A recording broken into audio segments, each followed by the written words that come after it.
Hey, welcome back. Now at 8, we are just a day away from the 4th of July, and we know this year the 4th will look a lot differently than it has in years past because of the coronavirus pandemic. So what if say your cousin who you know has been going out, goes in for a hug? How do you dodge a heated conversation about the pandemic and closing businesses? How do you do all of that during dinner? Because you know you're going to be talking about it. So we're checking back in with Mr. Manners this morning.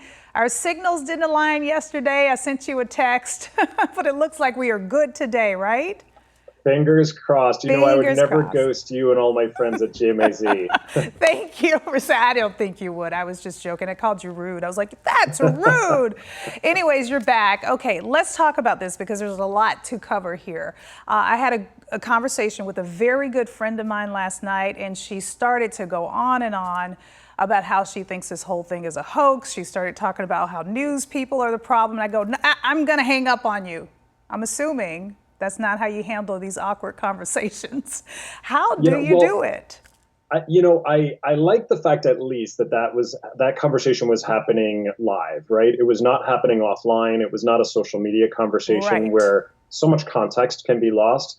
I would say the next time you have an opportunity to be with your friend face to face, of course, appropriately social distanced, I think these are serious health issues we're talking about. This transcends even etiquette. So her ability to take on board some of the information you've got to offer, I think, is vital to not just her safety, but the people around them. So good etiquette demands that you continue working on her in, of course, a very respectful way. The numbers are going up here. We just had our latest ones that are pretty big just a few minutes ago.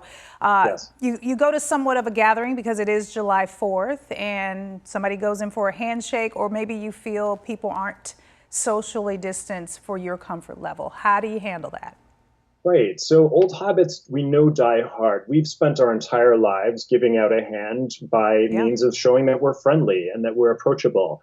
I think the fact that somebody does reach out a hand to you is not something that we should be insulted by, but I think there's a really nice way to handle it. So what I recommend here is you're going to keep your distance, of course. I like this. So you're going to cross your arms over your chest, and then you're going to say, so good to see you, a little bit of a bow. You can also do the namaste bow, which I think is quite nice. You and I in the past have talked about the live long and prosper greeting as a way of showing that you're being friendly. But don't be insulted. Don't recall. You simply reset the interaction. Oh, everything's so odd right now. It's really hard to adjust, but we got to figure out a way to make things civil until we get through this, right?